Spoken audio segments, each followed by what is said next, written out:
Bismillahirrahmanirrahim. Assalamualaikum warahmatullahi wabarakatuh.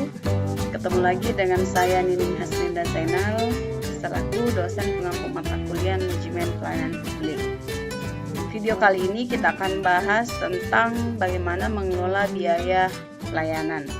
Video kali ini adalah video untuk pertemuan minggu ke-6.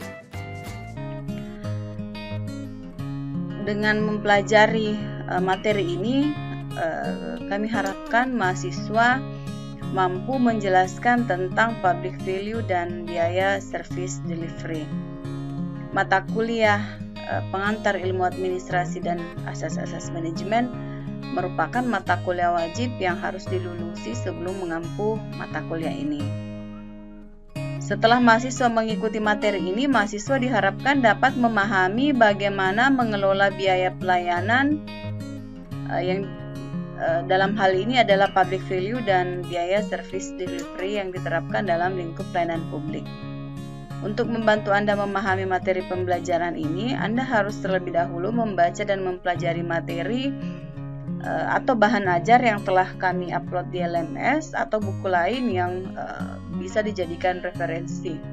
Setelah mempelajari materinya dan melihat video ini, kemudian kami harapkan untuk menjawab pertanyaan latihan di bagian evaluasi. Pelayanan publik menerapkan sebuah konsep bahwa dalam melayani masyarakat dipandang sebagai warga bukan sebagai pelanggan. Ya. Dalam pelayanan publik, nilai publik merupakan hasil diskusi tentang nilai-nilai bersama dengan warga, bukan bentuk dari mengagregasi kepentingan masyarakat. Jadi dalam berbicara tentang public value ini, bahwa dalam melayani masyarakat, ya, nilai-nilai terkait dengan penerapan nilai oleh pemerintah itu adalah nilai yang telah disepakati bersama dan didiskusikan oleh masyarakat dan pemerintah, bukan nilai yang telah diagregasi oleh pemerintah berdasarkan kepentingan-kepentingan masyarakat tertentu. Konsep pelayanan publik tidak hanya berfokus pada pemenuhan tuntutan masyarakat, tetapi lebih pada menanamkan kepercayaan pada masyarakat dan membina kerjasama dengan masyarakat atau stakeholders. Jadi pemenuhan kebutuhan ini tidak fokusnya bukan hanya pada apa yang menjadi tuntutan masyarakat, ya, atau tuntutan kelompok-kelompok tertentu, tetapi bagaimana pemerintah bisa menanamkan kepercayaan kepada masyarakat terkait pelayanan yang diberikan, ya, serta membina kerjasama dengan masyarakat atau stakeholders. Oleh sebab itu, konsep pelayanan publik adalah menanamkan kepercayaan publik kepada pemerintah, ya. Bagaimana kepercayaan publik itu bisa tumbuh di hati masyarakat atau di hati publik terhadap kebijakan-kebijakan atau layanan yang diberikan oleh pemerintah. Nilai publik dapat tercapai apabila layanan atau program yang dihasilkan oleh pemerintah atau organisasi publik sesuai dengan tuntutan masyarakat. Penetapan standar pelayanan penting diterapkan sehingga masyarakat dapat jaminan atas kuantitas dan kualitas pelayanan yang menjadi haknya. Ya, ini materi pertama atau pokok bahasan pertama di video kali ini terkait public value. Apa sih yang apa arti public value itu, ya? Menurut Moore, dikutip dari Al-Khudri 2021, mengatakan bahwa pengertian nilai publik adalah, pertama, nilai publik itu mengacu pada nilai yang diciptakan oleh pemerintah melalui peraturan pelayanan, undang-undang dan tindakan lainnya, ya. Jadi nilai publik itu mengacu pada nilai yang pemerintah ciptakan terkait dengan aturan pelayanan atau undang-undang yang terkait kebijakan-kebijakan yang mereka akan terapkan. Kemudian yang kedua, dalam kondisi demokrasi, rakyat pada akhirnya memutuskan mengenai nilai publik. Nilai yang ditentukan oleh preferensi warga yang diungkapkan dalam banyak cara dan tercermin dalam keputusan pemimpin terpilih, ya. Jadi ada dua menurut Moore, yakni nilai publik itu mengacu pada apa yang diciptakan oleh pemerintah melalui aturan pelayanan, serta dalam demokrasi yang tercermin dari tindakan atau preferensi warga terkait keputusan pemimpin terpilih. Beberapa indikator dari terpenuhinya nilai publik. Yang pertama,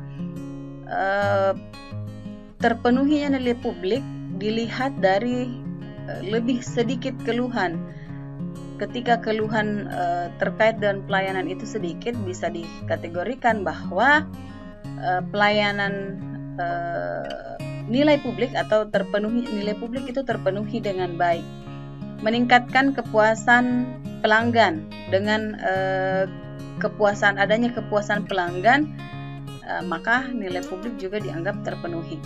Munculnya pelanggan baru, karyawan lebih puas dan produktif, misi yang diperbaharui, pengoperasian yang lebih efektif, dan fokus pada pemecahan masalah. Ini adalah indikator terpenuhinya nilai publik menurut De Jong, ya.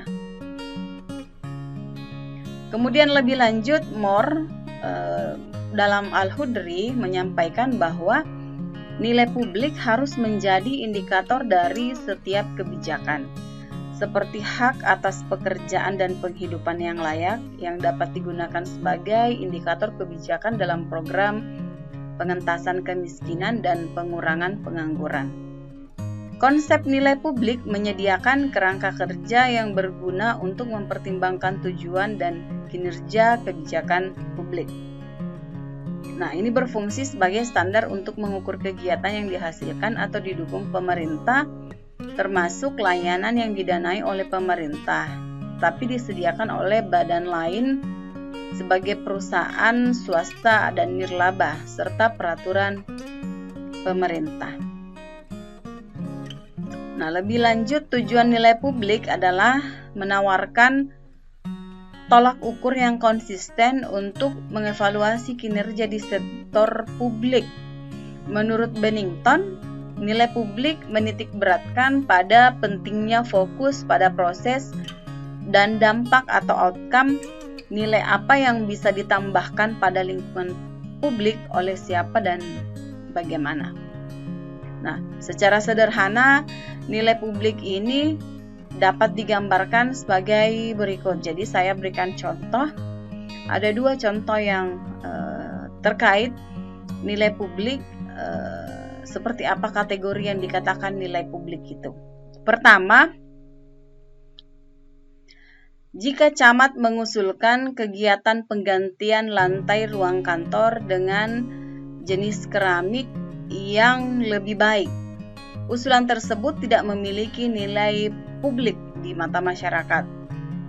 Namun, jika camat mengusulkan penggantian lantai jembatan gantung di desa X, usulan ini memiliki nilai publik yang lebih tinggi karena berkaitan dengan manfaat bagi masyarakat. Untuk pertimbangan tertentu, penggantian lantai dan jembatan desa secara signifikan lebih bernilai besar daripada penggantian lantai kantor di kecamatan. Jadi nilai publik itu bisa dikatakan sebagai nilai publik ketika memiliki asas manfaat yang dapat dirasakan langsung oleh masyarakat. Contoh yang kedua, di rumah sakit umum mengajukan program untuk mengganti pagar rumah sakit dengan model yang lebih trendy.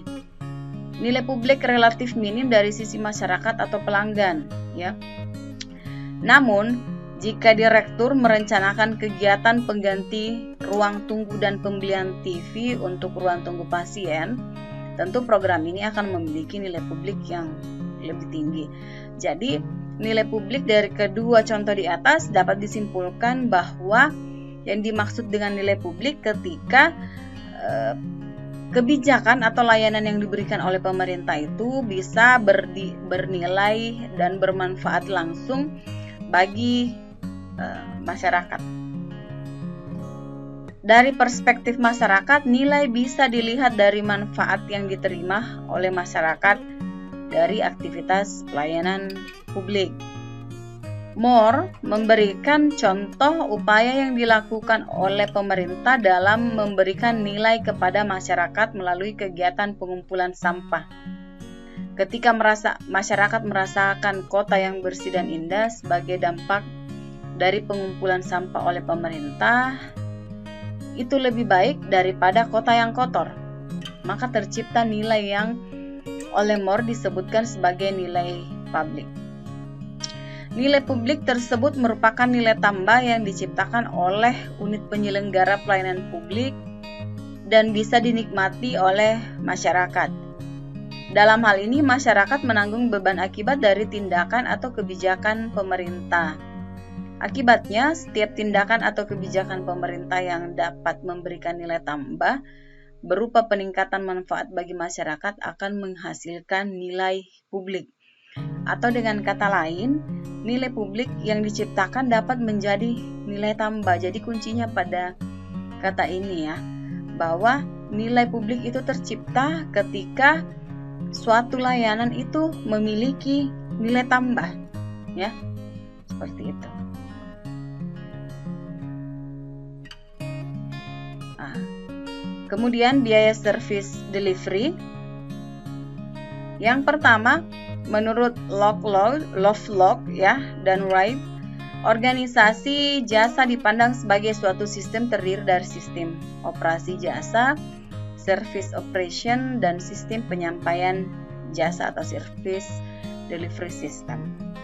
Sistem operasi jasa atau service operation system adalah komponen dari sistem organisasi layanan yang lebih luas yang memproses input dan menciptakan elemen produk layanan melalui sumber daya manusia dan komponen fisik.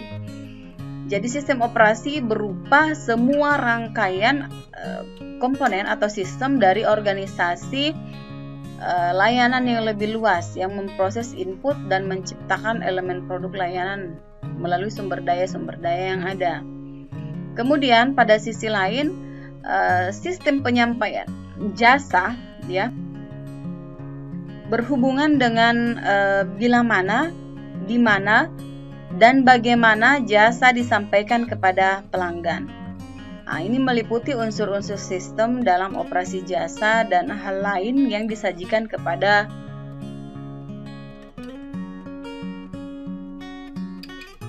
menurut Hesketh ya, dalam Kusmayadi menyatakan bahwa service delivery dibentuk dari pertama dukungan sistem informasi ya.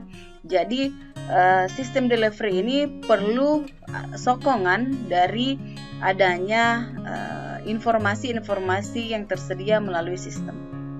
Lokasi perusahaan. Nah, lokasi perusahaan juga ini menjadi salah satu penentu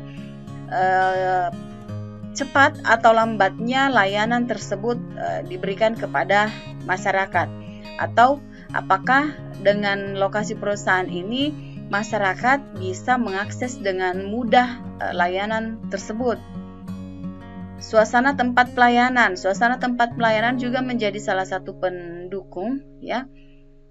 Service delivery ini bisa diberikan dengan baik.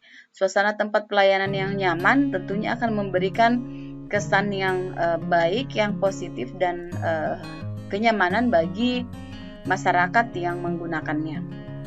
Tata ruang atau tata letak.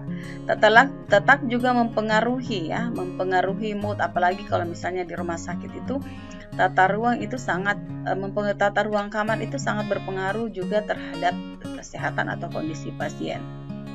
Manajemen pelayanan pelanggan, kesopanan petugas, peralatan dan kebijakan perusahaan. Jadi 7 poin ini menjadi service delivery ini dibentuk oleh beberapa hal gitu ya. Ada hal-hal yang membentuk service delivery ini, termasuk 7 poin ini. Nah, ini juga sesuai atau didukung oleh pendapat Asner menyatakan bahwa dalam bidang pelayanan jasa, hampir semua atribut pelayanan ditentukan oleh penilaian pelanggan terhadap kecepatan dan ketepatan petugas dalam menanggapi keluhan mereka. ya. Kemudian di sisi lain, BEST menyatakan bahwa dari sisi pelanggan, kecepatan akses untuk memperoleh pelayanan merupakan suatu yang penting pada sistem delivery.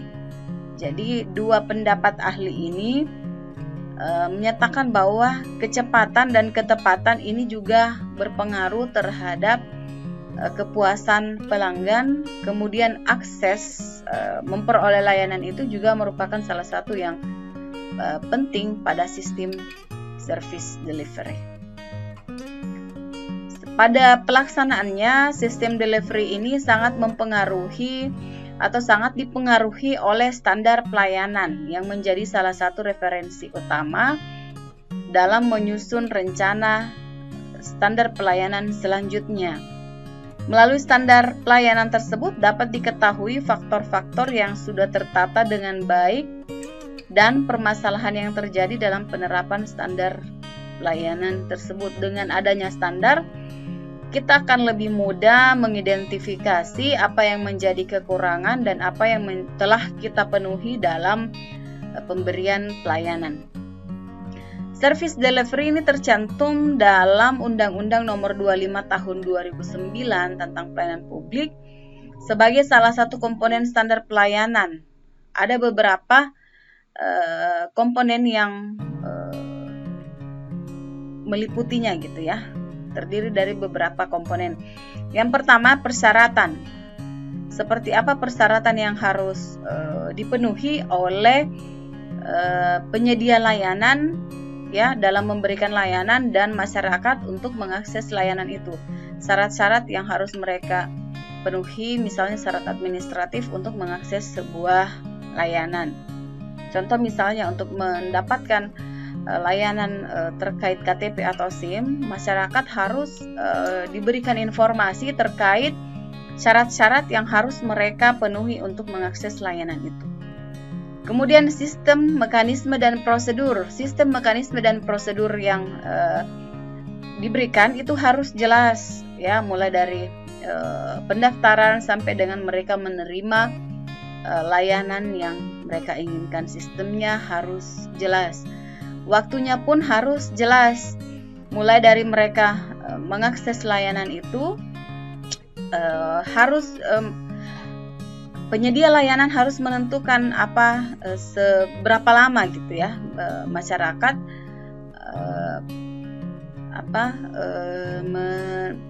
menunggu gitu ya, berapa lama masyarakat harus menunggu untuk bisa dilayani dan mendapatkan layanan yang mereka inginkan. Misalnya KTP, masyarakat ketika mengurus KTP, Dukcapil harus menetapkan sistem, mekanisme, prosedur serta persyaratan yang seperti saya sebutkan di atas, dan jangka waktu untuk mereka bisa mengakses sebuah layanan gitu, atau mendapatkan KTP atau berkas-berkas yang mereka urus di Dukcapil. Kemudian terkait biaya dan tarif harus jelas. Biaya, apakah setiap layanan tersebut ada tarif atau biaya yang dikenakan? Kalau ada, berapa ya? Harus ditentukan supaya masyarakat bisa tahu bahwa biaya itu memang resmi ya. Kemudian produk pelayanan. Produk-produk pelayanan yang disajikan oleh instansi tersebut juga harus ditulis dengan atau diinformasikan dengan baik. Penanganan pengaduan, saran dan masukan. Penanganan dan pengaduan, saran dan masukan ini setiap instansi harus memiliki kotak saran sehingga memudahkan untuk masyarakat memberikan pengaduan, saran ataupun masukan terkait layanan yang telah mereka dapatkan. Kemudian berikutnya Gunvalses ya. Gunvalses dalam Wibowo berpendapat bahwa terdapat 3 komponen utama dari service delivery system. Yang pertama, people atau SDM-nya atau orang-orang yang terlibat dalam layanan tersebut. Orang-orang yang dimaksud adalah orang-orang yang terlibat dalam pelayanan dan bagaimana mereka menggunakan kemampuan mereka, baik yang mencakup sektor pelayanan jasa dan non-jasa. Oleh sebab itu, kualitas seseorang atau karyawan harus mencakup kehandalan, kredibilitas dan kinerja tinggi yang diharapkan mampu menghadapi konsumen dengan baik, jujur, percaya diri, dan beradab. Jadi komponen utama service delivery system ini adalah orangnya, ya, bagaimana SDM itu bisa memberikan layanan dengan baik, handal, kredibilitas, dan kinerja yang baik dengan mengedepankan sikap-sikap yang baik, jujur, percaya diri, dan beradab. Kemudian yang kedua, physical evidence. Bukti fisik merupakan penunjang dari proses penyampaian jasa. Bukti fisik dapat berupa gambar yang dibentuk melalui gedung, layout, dan atau bahkan standarisasi pelayanan yang dapat menyediakan image dan yang konkret, logo, warna, seragam pegawai, alat komunikasi, dan informasi. Jadi bukti fisik, ya, yang menyatakan bahwa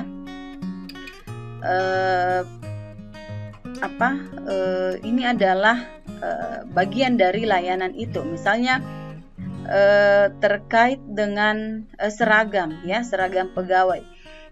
Setiap organisasi kan memiliki identitas tersendiri, ya. Ini bisa jadi dilihat dari seragam yang mereka kenakan. Contoh misalnya bank, kita bisa tahu dengan mudah orang tersebut bekerja di bank apa dengan melihat seragamnya, baru melihat warnanya saja. Misalnya Bank Rakyat Indonesia, lihat seragamnya warna biru, oh dari jauh kita sudah bisa bedakan, oh ini karyawan Bank BRI, yang hijau itu adalah karyawan Bank BNI misalnya. Jika dikumpulkan dalam satu tempat, kita bisa mudah dengan membedakan dengan melihat warna seragamnya saja. Kemudian proses. Unsur proses adalah upaya perusahaan dalam menjalankan kegiatan sesuai dengan tuntutan dan kebutuhan pelanggan. Kegiatan ini diperlukan untuk menjamin bahwa proses yang dilakukan telah sesuai dan pelaksanaan service delivery terlaksana secara konsisten. Baik, penutup terkait dengan materi biaya service delivery dan public value, ya. Penyelenggaraan pelayanan publik yang berkesinambungan dan teratur akan berdampak pada peningkatan kualitas pelayanan publik. Dari segi regulasi, penyelenggaraan pelayanan publik di Indonesia diselenggarakan dengan tujuan menghasilkan pelayanan yang terstandar. Kebijakan strategis dan tujuan reformasi sektor publik telah dilaksanakan. Namun pelaksanaan di lapangan masih jauh dari harapan karena kapasitas pemerintah daerah yang beragam. Dukungan pemimpin yang kuat termasuk kepemimpinan politik dan birokrasi diperlukan untuk melaksanakan penataan atau reformasi pelayanan publik. Dalam menjamin ketercapaian nilai publik dan standarisasi service delivery, peran pemerintah sebagai penyelenggara pelayanan merupakan acuan utama yang dituntut untuk dapat bertindak dengan berfokus pada kepentingan masyarakat. Baik, di slide ini saya menyajikan, ya, memperlihatkan daftar pustaka atau referensi dari materi pertemuan ke-6. Oke, terima kasih. Sampai ketemu pada video berikutnya. Assalamualaikum warahmatullahi wabarakatuh.